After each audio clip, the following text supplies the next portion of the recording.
Çka janë paratë dhe si duhet t'i shohin njerëzit ato? Fillimisht le t'i ndjekim dy video se si i prodhojnë paratë e letrës bankat laike e më pas të i qasemi kësaj teme duke shfrytëzuar edhe konceptin e paras në ekonominë islame.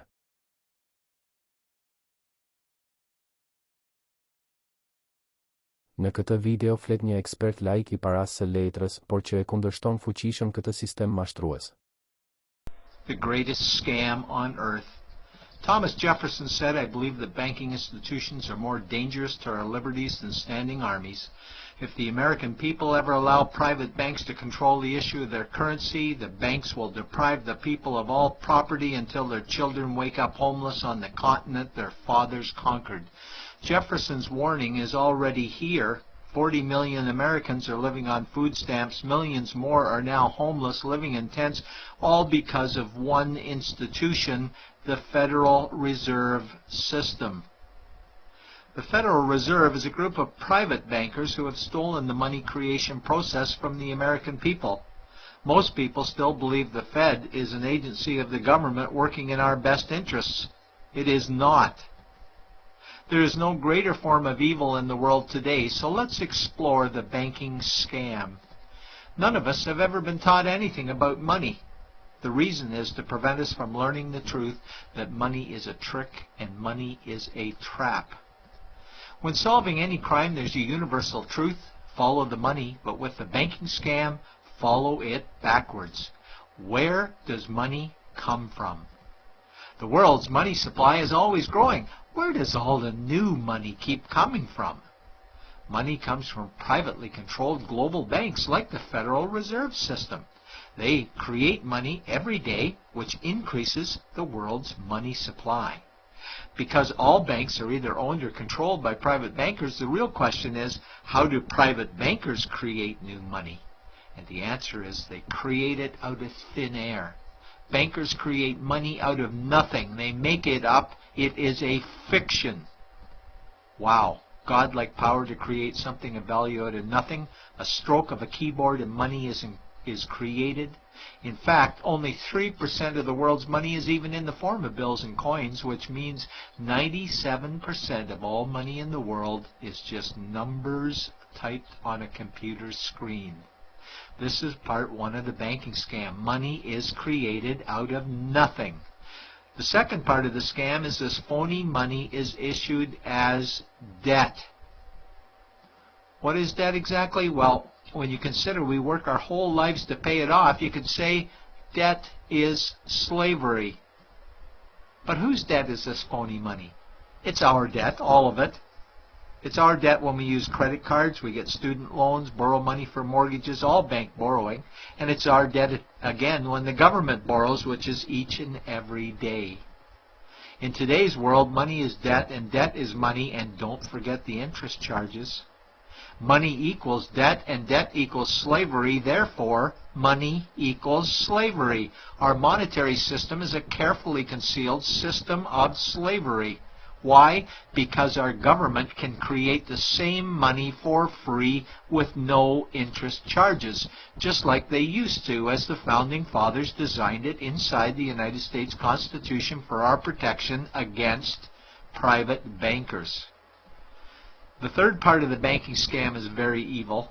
When bankers create money from nothing and issue it as debt, they only create the principal portion of the debt. They do not create the money for the future interest payments. There is not enough money in existence for all of us to make our interest payments. In fact, our money creation system is even mathematically impossible. Money issued by the banks, principal debt, does not equal the money demanded back to the banks, principal plus interest. We are forced to play a game of musical chairs to see who can make their debt repayments. This guarantees a world of bankruptcy, competition, and scarcity of money. For example, we go to the bank to borrow money for a house, let's say $100,000. The moment we sign the loan document, the bank creates the money out of thin air. A $100,000 debit gets registered for us and a $100,000 secured credit for them. Then one of two things happens. Either we give the bank 30 years of labor making house payments totaling $300,000 for the original $100,000 we borrowed, or the bank takes our house. The bankers get either our labor for life or our house, and often they get both, all from money created out of thin air and issued as debt, for money made out of nothing. This is why all the bankers end up with all the assets. The fourth part of the banking scam is inflation. People think inflation is prices and costs increase. A better answer might be the value of our money always goes down. Inflation is created every time the central banks print money, which is every day. Where does all this new money get its value? The answer is it steals its value from the existing money supply, where our savings are. Our savings are disappearing because of the new money they're printing. If money creation was in balance with goods and services, there would be no inflation. Prices would stay the same. But the reality is banks always print money, driving prices ever higher, which steals the value of our savings, making them disappear. Since the private bankers created the private Federal Reserve in 1913, the United States dollar has lost 97 cents in purchasing power. An item in 1913 that cost $100 in 2011 cost $2,230, a price increase of 2,130%. This is the banking scam. 4 parts. Private bankers create money out of nothing and charge interest on it. There is no money created for the future interest payments, and inflation steals our savings every day. In order for the banking scam to be pulled over our eyes, the bankers need help from the likes of paid-for politicians and appointed civil servants, military-industrial complex, mainstream media, multinational corporations, and the bankers' good buddies. For example, what do our banker-controlled television networks say about criminal bankers? "Oh, bankers are our saviors. Chairman is man of the year. He saved the world. Bankers really do deserve their bonuses. They're so smart." And what do our banker-owned G20 politicians say we need to do?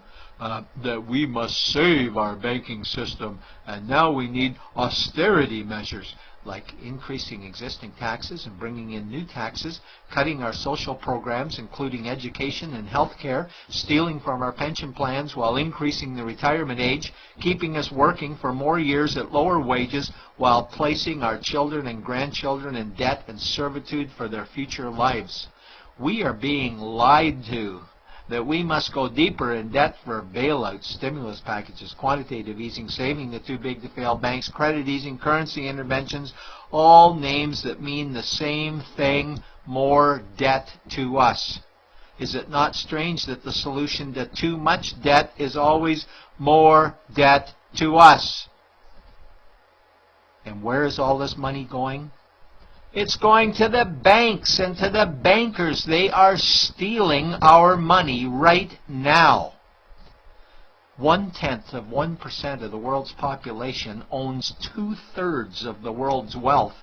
This means that 99.99% of the world's population own less than 1/3 of the wealth, a decreasing amount because these guys are stealing it.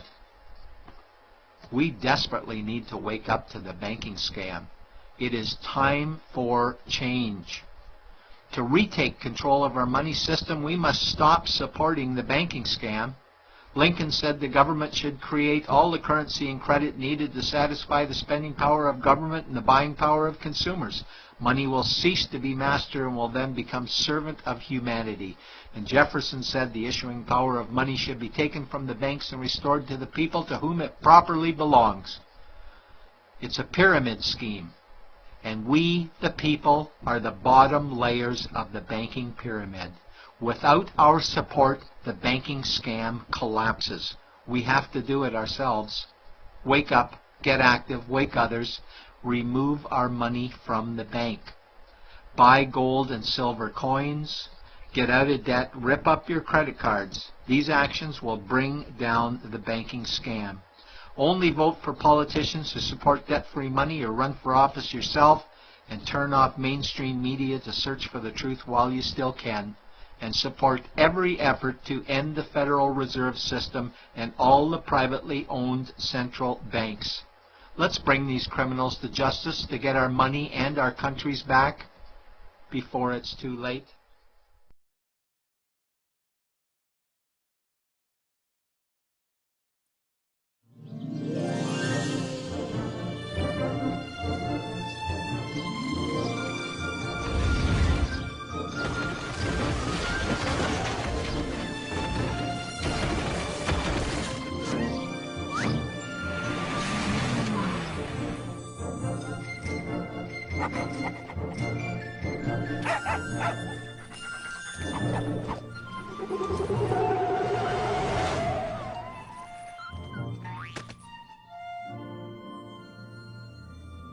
The American dream.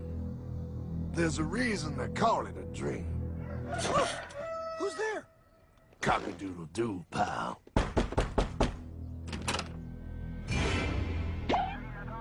No, no, no, no, no! I don't have any more money!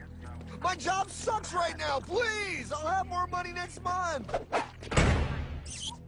You can't take my house! Is that your signature? Oh, okay, well, just help me work something out, okay? I mean, you said I'm a good credit guy, right? I mean, hey, wait! My card is in there! No, don't take my dream! Oh, how did this happen?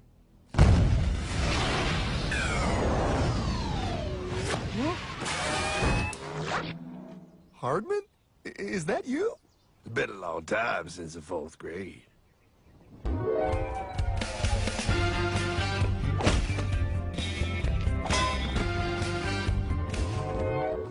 Is that a time machine? There's no need to concern yourself with my stunning accomplishments. Best get in. There's not much time. I gotta go down to the bank and get my life back. They took everything. Oh, bank ain't gonna help you now. Towel in the trunk. Extra set of balls. Put them on. You're gonna need them. You're gonna get my dream back? No, pal. You are. I'm here to show you how.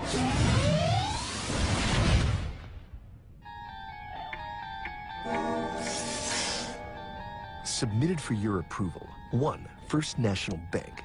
What is a bank, you ask? A curious place where both space, time, and irony exist. And yet, don't. Are you gonna be doing that the whole time? Pay attention, pile. Exhibit A. Those who have come to deposit and safely store their earned monies. Exhibit B. Those who need to borrow said money for purposes unknown. Hey! That's me!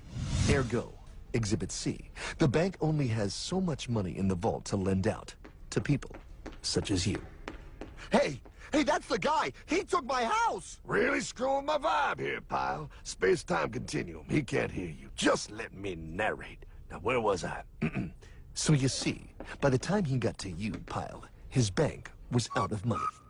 But he gave me lots of money and charged me a lot of interest. Yes, that's the only way banks make money, by making debt loans. Debt equals money, pile. Remember that. Debt equals money. The more loans they make, the more money they make. But if they don't have any money, then where did my money come from? You're gonna want to take a step back, pile. Whoa! No way! Yes way. And that's nothing.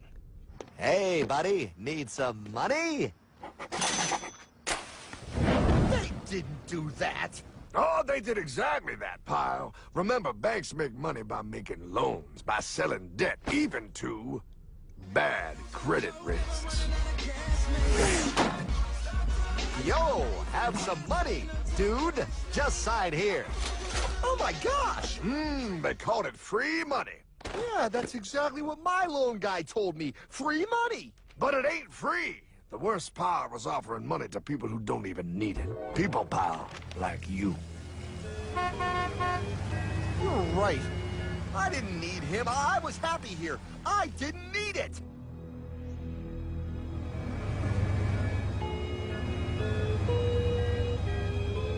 Why's he sad? He's making all that money. Shh. He's thinking.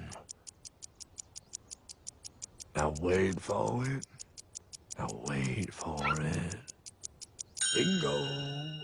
See, the bankers loan to everyone in town, but to make more money, they have to loan even more. More? How much money do they need? More. Oh, what's that? Behold, a black horse riding. Credit card.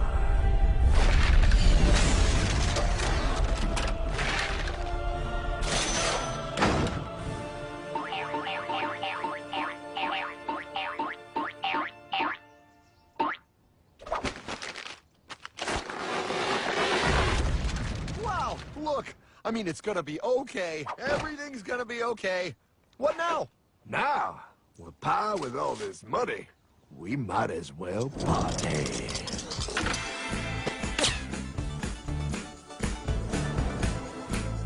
Oh, this is awesome! I needed to get my head clear. When I get back, I'm gonna straighten all this out. I just hope Dream is doing okay. I'm going to get you, my pretty. Yep, he is. I'm sure he is. There, you put it on his tab. Little something for yourself. Wait. You know, wait a second, Hartman. I just thought of something. If I got this money from the bank, and the bank got it from the Federal Reserve dump trucks, Go on. then where does the Federal Reserve get their money? Real nice time, ladies. Real nice. Now, excuse me while I borrow these. Say, Hartman, why am I wearing a burglar bikini top?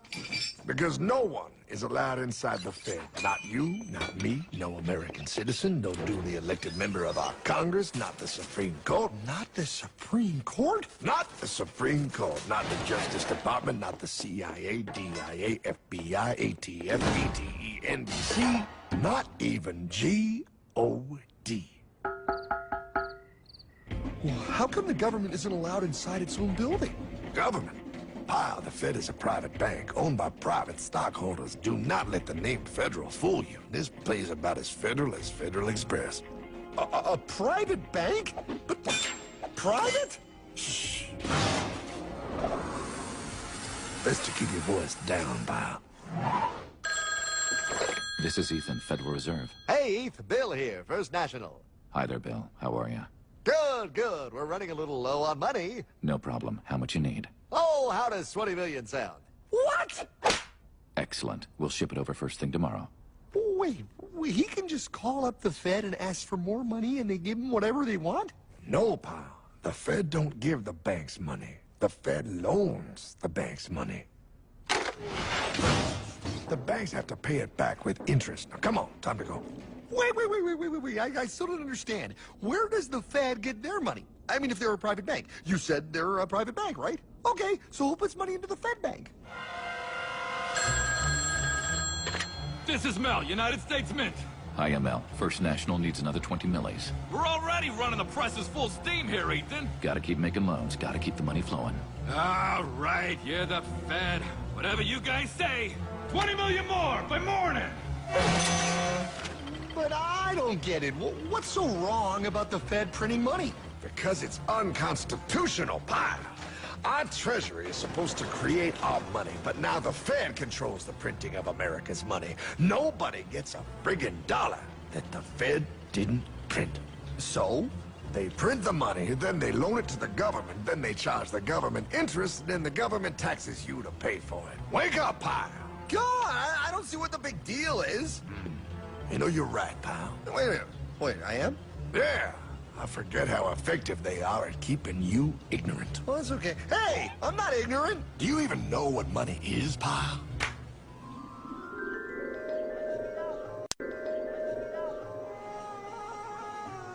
In the long, long ago, people bartered. They traded things they had for things they wanted.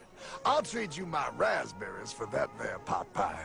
I don't want your berries. Come on, pal. Sweet berries. They're not sweet. They're old, and I don't like berries. Give me that pot pie! No. As you can see, this bartering situation created some problems. Then, one day, a goldsmith walked up and said... Now, everybody thinks gold is valuable, so why doesn't everybody trade gold for things they need?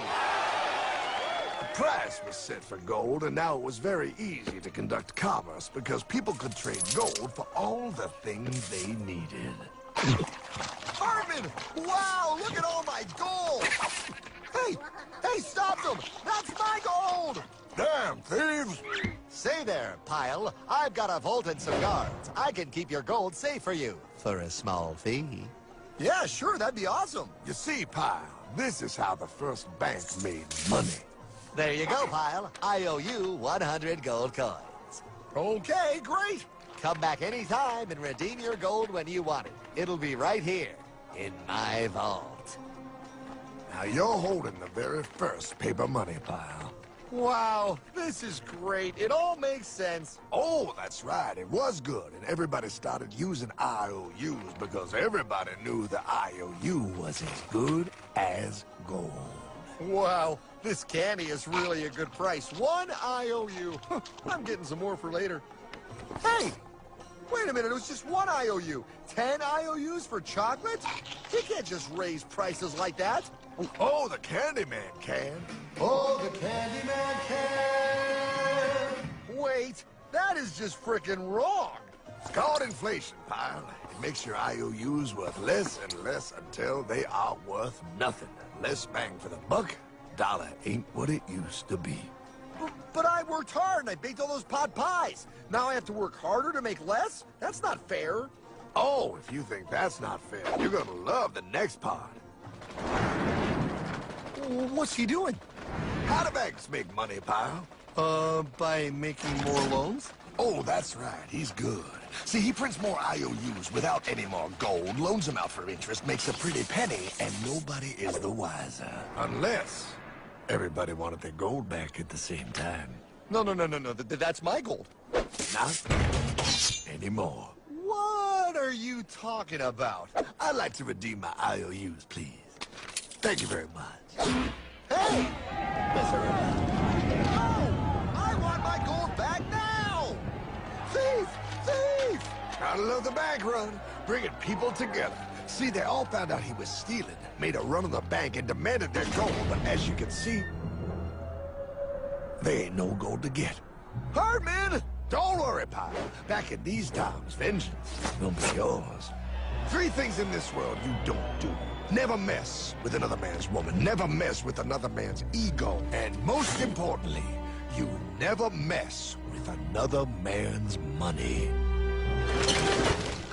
Else, the man will mess with you. My God! You hung him? Yes, Pyle. Oh, we hung him. We hung him high. And do you know why? Well, because he was a thief? Because, Pyle, an evil invention was born. Man discovered how to turn worthless paper into gold. Thus was invented the ultimate machine to steal real money and enslave all the nations on Earth. It's alive! Oh, now come on. You're just being dramatic. I mean, I lost my house, but... What is that? Explain. A nuclear power plant? Mm-hmm. Produces lots of electricity and little pollution. An invention for the good of humanity. Okay, but what's this have to do with... 3, 2... Holy! Atomic energy. A discovery more powerful than anything man had yet conceived. It can be used for good or evil. Now, unlike Einstein, the goldsmith's discovery has been kept a closely guarded secret. It was never intended for you to see. This discovery is called fractional reserve banking. In the wrong hands, it's more powerful than the nuclear bomb in its ability to completely and utterly destroy a nation who is subjected to its perversion. No. It is time we stop this evil secret and the men behind it. You're being ridiculous. Before America is destroyed forever. Believe it, Pyle. No. I just want my dog back. Damn it. That's it. I give up. Let them live in chains. Damn it. That's it. I give up. Let them live in chains. No, Hartman. The tree of liberty must be refreshed from time to time with the blood of patriots and tyrants. Thomas Jefferson? Mr. President, how do I get him to understand? As we did, son, remain vigilant. Too many have hidden the truth, and the light of our liberty dims with every passing day. Quickly, take my horse. Show him. Wait, show me what? Where are we going? Stallion of Libertad, ride hard the hoary wind. Oh, where are we? Battle of Waterloo. Hold on, we gotta get through. A money machine. There it is. Hey, is that the same people? Rich banker men from Germany flying under the banner of the Red Shield. They finance both sides of the war. We must hurry. That's him, the Red Shield courier. Shoot him. No, I'm not shooting anyone. Damn it, Pie. What? He beat everyone back with the news of the war and told England that Napoleon won. The Red Shield bankers in London pretended that England was doomed and started selling their English stocks. The English went into a selling frenzy to get rid of worthless English money. But the English won, right? Of course they won, but it was a trick by Red Shield. They waited until the stocks plummeted to pennies and then bought England back for nearly nothing. What? They did that? How? When the English leaders found out, they had no choice but to give themselves over to the Red Shield. Their money was gone, and they were slaves to the Red Shield war debt. Since that time, the English have been paying their national taxes directly to the Red Shield private bankers. The people have no idea. But the bankers bragged about what they did to us, laughing at us all the way to the bank. Why, it's the best business I've ever done. If I can control a nation's wealth, I care not who makes its laws.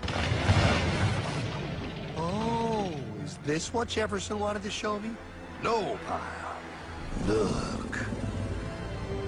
They're in America, too? The Red Shield banks are here, Pyle. Seeking a way to conquer our American dream. The dream you have, Pyle. The dream of free men. They tried to take over our country many times and failed because Jefferson and the Patriots vowed to stop the evil tyrants at all costs. By authority of eternal God, he would not let the bankers win here. To preserve our independence, we must not let our rulers load us with perpetual debt. We must make our choice between economy and liberty or profusion and servitude. Wow. I place economy among the first and most important of Republican virtues, and public debt is the greatest of the dangers to be feared.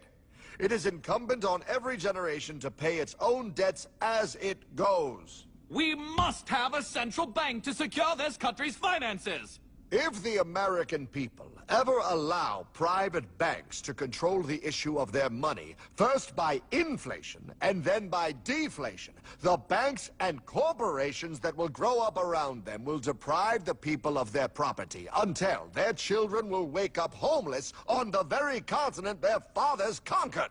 Jefferson, you're mad. This country will have a central bank. Who's that? America's first Secretary of Treasury. Alexander Hamilton? Not for long. Aaron Burr, Thomas Jefferson's vice president. They didn't take too kindly to our first Sec Treasury. Sweet shot, Burr. The first attempt at a central bank only lasted 20 years, and we shut it down. But the bankers tried again against Old Hickory President Andrew Jackson. You are a den of vipers and thieves. I intend to rout you out, and by the eternal God, I will rout you out. After surviving an assassination attempt, Jackson finally defeated the bank in 1836. When asked what was the greatest accomplishment in his life, Old Hickory replied, I killed the bank. and those were his last words. I killed the bank.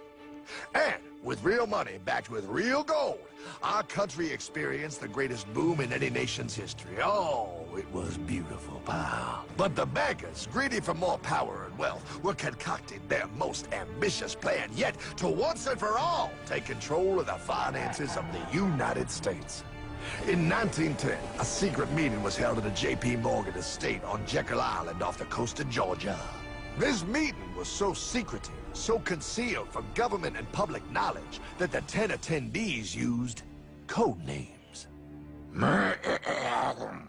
I am clearly the richest man, so I should be the one to run the super-secret central bank. I own all the oil in America. I'm clearly richer than you will ever be, hula girl. I should run the super-secret central bank. You're nothing compared to me, lube job. I shall run the secret bank. Silence! Supreme Master Leader, I didn't know you were gonna be here. I'm not. Neither are you, dumbass. Oh, yeah, right. He's so smart. None of you shall run the bank. We have failed in the past because of openness. This time, the key to success is secrecy. The people must believe that they run the bank. Yes, brilliant! A sneak attack. What's the plan? We first create panic, then we show them the solution. With our man in office and well-planned timing, we will have our central bank. And so the people think it is theirs. We shall christen it Federal. The Federal Reserve.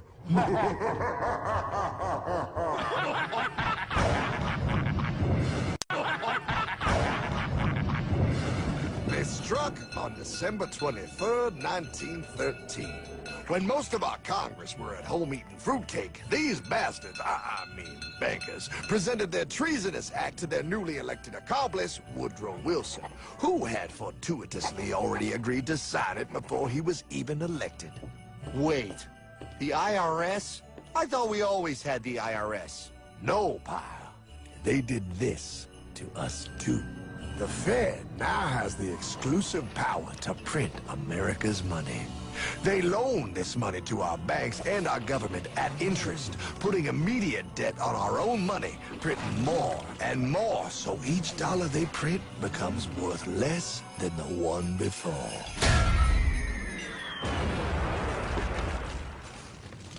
Merry Christmas. What in the hell is that? That pie is how our government now must pay back these debts to the Fed. Your taxes did not go to your government. They don't? It's the greatest theft in human history. But, okay, I mean, I sort of get what you're saying, but it's all so confusing. And really, Hartman, I don't see how it affects me at all. If I had more money, none of this would have happened. Hartman?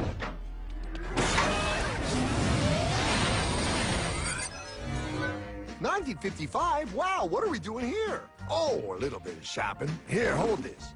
Gallon of gas, 23 cents. Postage stamp, 3 cents. Ounce of gold, $35. Hot baby. Priceless. Best be getting back. Hey, Hartman! I need my car, man! Oh, was that Michael J? Yeah, he'll be fine. Now, pal, would you agree that you have the same exact things you had in 1955? Yeah, 1 stamp, 1 gallon of gas, 1 ounce of gold, and 1 home. Wow, we just made a lot of money. Hey! Gotta pay your taxes. Bet it's nice to have made all that money. Wait, that isn't fair. Now I actually have less money. I can't even go buy the things I just sold. The IRS and the Fed's inflation work together, pal. They aren't just taxing gain, they are taxing their inflation. You are no richer than you were in 1955. Now, does that sound fair or American to you? Yeah, but I mean, who doesn't hate taxes? I hate the IRS anyway. Pal, the higher they make the inflation, the more your money they take. It's thievery. You're not paying taxes on any more. You are paying taxes on the same, and now you have less. They take our property away right in front of our eyes, just like Thomas Jefferson said they would. What's that? Oh, they found us. Quick, my sword. What sword? We don't need your banking machine. I'll condemn you to die, damn it. Die! Pile! That Yankee bogey on my 9. Take him at his knees!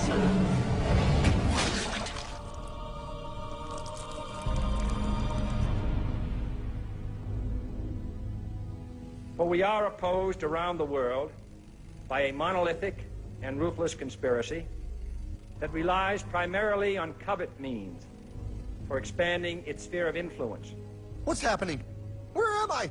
I believe Perhaps you understand now, pal, but you are afraid. JFK, Hartman, what does this have to do with my house and my dog? Oh, okay, that's enough. I want to go home now. This is the last president to stand up to the Fed. You must see. On June 4, 1963, President Kennedy signed Executive Order 11110. This executive order empowered the U.S. Treasury to issue real money without the Fed. It would have worked. Kennedy's plan to dismantle the Federal Reserve machine had begun. But 6 months later, John F. Kennedy went to Dallas and never returned. No way. No way they could do that. The new president, Lyndon Johnson, threw out Kennedy's order. And since JFK, no president has dared confront the secret powers behind the Federal Reserve.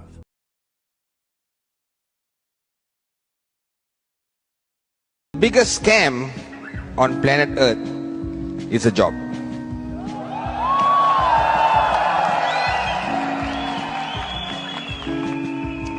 Because think about it, you work for 40 years, 8 hours a day, and after 40 years, you are still broke. How is that not a scam?